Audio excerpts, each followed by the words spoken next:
The invitation sat on my counter for 2 weeks before the follow-up call.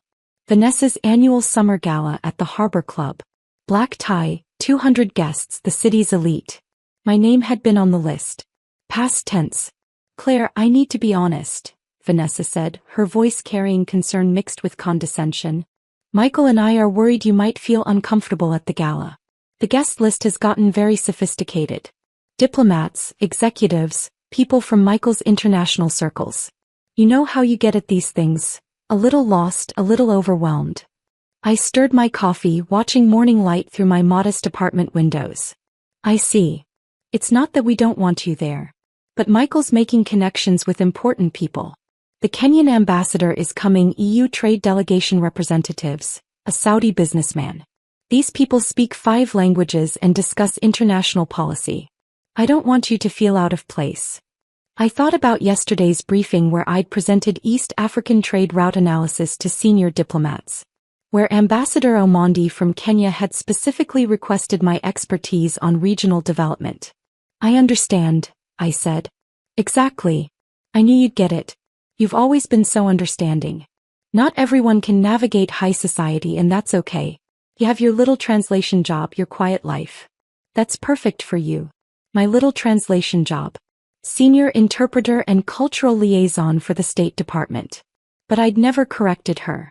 Never mentioned that I facilitated negotiations between foreign dignitaries and U.S. officials. That I'd briefed the Secretary of State last month. That I held top-secret clearance. Thanks for being honest, I said. You're the best. Oh, don't worry about sending a gift.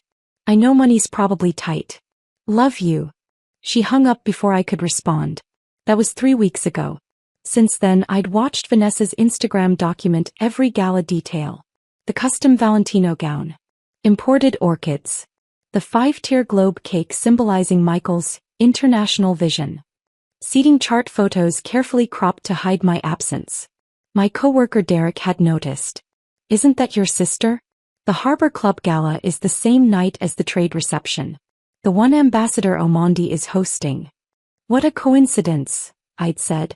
You're the lead interpreter for the Kenyan delegation's visit, right? I am.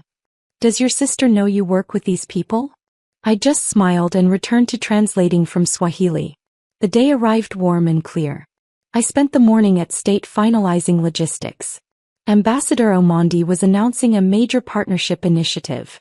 Several key staff would attend, along with EU representatives and business leaders interested in East African investment. Claire, we need you there by 7, my supervisor Margaret said. The ambassador specifically requested you as primary interpreter. Says you're the only one who understands Kikuyu business customs. I'll be there at 6:30. 5. My phone buzzed. Vanessa. Claire. Emergency with the florist. Can't talk long. Just wanted to say I hope you have a nice quiet evening. Maybe order takeout, watch a movie. Something relaxing and simple. Love you. Gone before I could reply. I finished my makeup, pinned my hair in a sophisticated updo and called a car. The trade reception was at the Meridian, overlooking the harbor. Less than a quarter mile from the Harbor Club. I arrived at 6:20. Ambassador Omondi stood near the entrance with his chief of staff. Claire. He smiled, switching to Swahili. Thank you for coming early. I wanted to review key points before guests arrive. We spent 20 minutes on his speech, discussing translation nuances, confirming name pronunciations. His chief of staff David Kamani joined us to review expected attendees. Several American business leaders will be here, Ambassador Omondi said, including Michael Chin. His firm has expressed interest in Nairobi infrastructure projects. I understand you know him. He's my brother-in-law, I said carefully. Excellent. Then you can make proper introductions. Though I'm sure you've already discussed opportunities with him. I smiled non-committally. Michael had no idea I worked in international trade. No idea I'd spent 6 months helping develop the very partnership he hoped to benefit from. Guests began arriving at 7. I positioned myself near the ambassador, ready to interpret. The room filled with diplomats, business leaders, government officials. At 7:15 I saw them. Michael first in an expensive tuxedo, scanning the room confidently.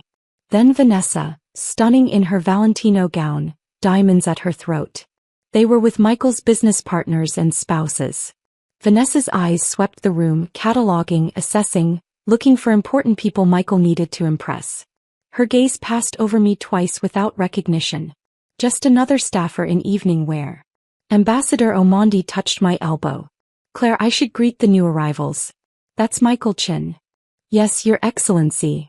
We crossed the room together, the ambassador's presence commanding attention. Conversations paused. We stopped directly in front of Michael and Vanessa. Mr. Chin. Ambassador Omondi extended his hand. Ambassador Francis Omondi. Thank you for coming. Michael's professional smile was immediate. Ambassador, the honor is mine. I've been looking forward to discussing infrastructure opportunities. Before we discuss business, the ambassador interrupted gently, I must thank the person who made this partnership possible. He turned to me, his smile genuine. Claire has been instrumental in developing this initiative. Her understanding of both American and Kenyan business culture, her regional development expertise, her tireless work over 6 months. Without her, this evening wouldn't be happening. Vanessa's eyes finally focused on me. Really saw me. Her expression cycled through confusion, recognition, dawning horror. Claire works with you? Michael's professional mask slipped. Works with me? Mr. Chin, Claire is our senior cultural liaison for East African affairs. One of the State Department's most valued interpreters and policy advisors. I requested her specifically for this delegation visit. She's been my right hand throughout partnership development. I didn't know, Michael said, looking at me as if seeing me for the first time. Vanessa had gone pale under her makeup. Claire, you never said, you told us you did translations. I do translations, I said calmly. Among other things. David Kamani joined us with champagne glasses. He handed one to me. Claire, the EU delegation just arrived. We're asking for you. Something about tomorrow's trilateral meeting.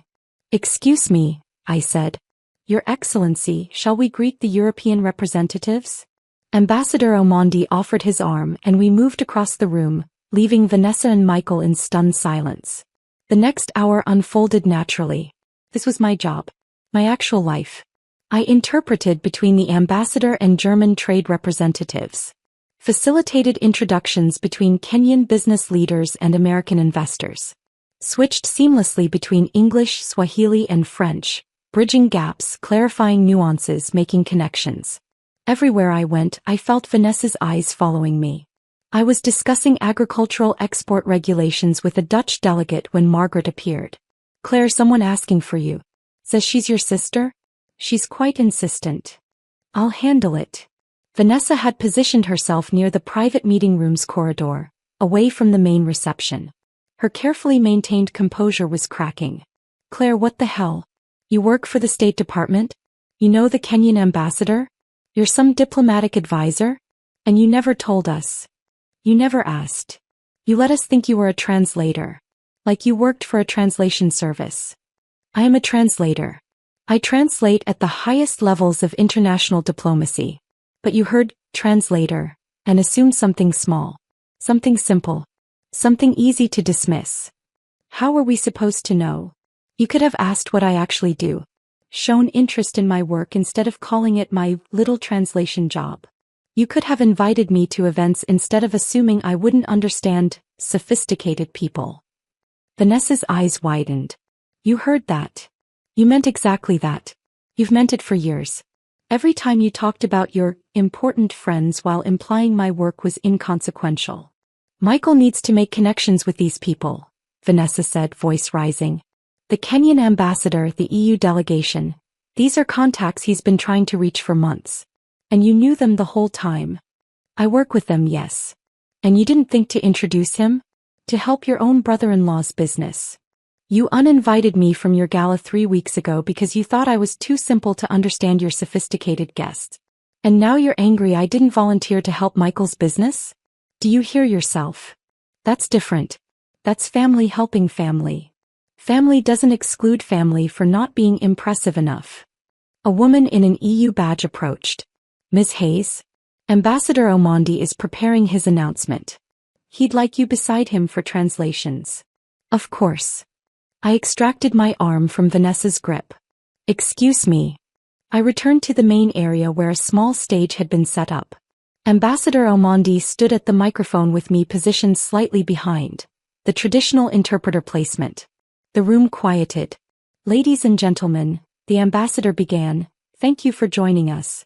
Tonight, we announce a historic partnership between Kenya and the United States, focused on sustainable development, technology, and economic cooperation.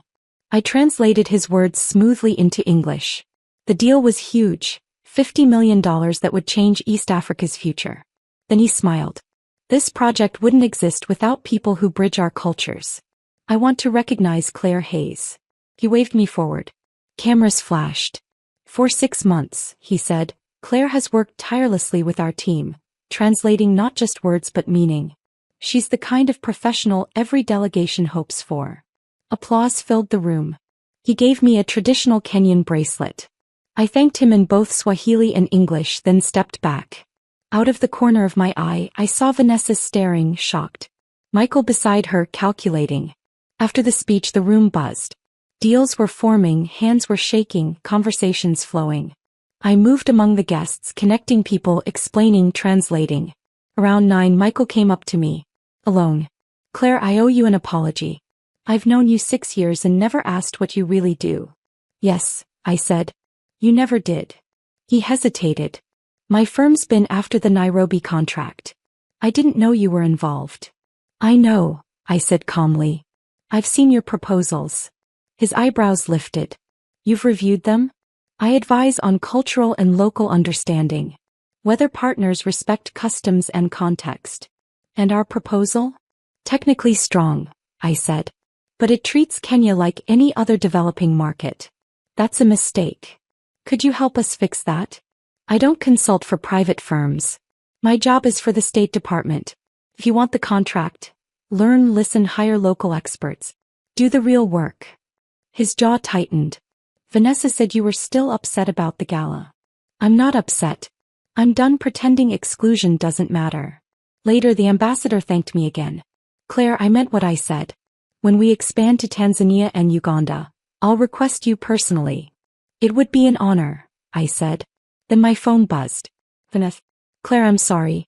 For everything. The uninvite, the comments, the assumptions. Please, can we talk? I replied, I accept your apology.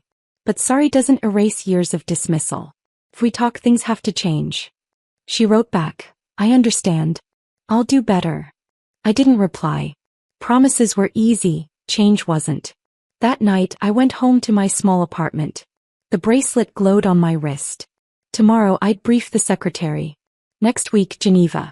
Maybe Nairobi after that. I didn't fit Vanessa's image of success. I never had. But I had real work. Real respect. Real purpose. The next morning, photos from the event spread online. Me standing with the ambassador, bracelet in hand. One headline read, Behind every diplomat, the interpreter who makes it happen. Mom called. Claire. Why didn't you tell us you work with ambassadors? I tried, Mom. You never wanted to listen. Silence. Then softly, you're right. I'm sorry, sweetheart. It wasn't everything. But it was a start. I pinned the bracelet to my blazer and headed out. There was a new partnership to oversee and a world to connect. They'd said I was too simple for their parties. But while they were playing at sophistication, I was living it.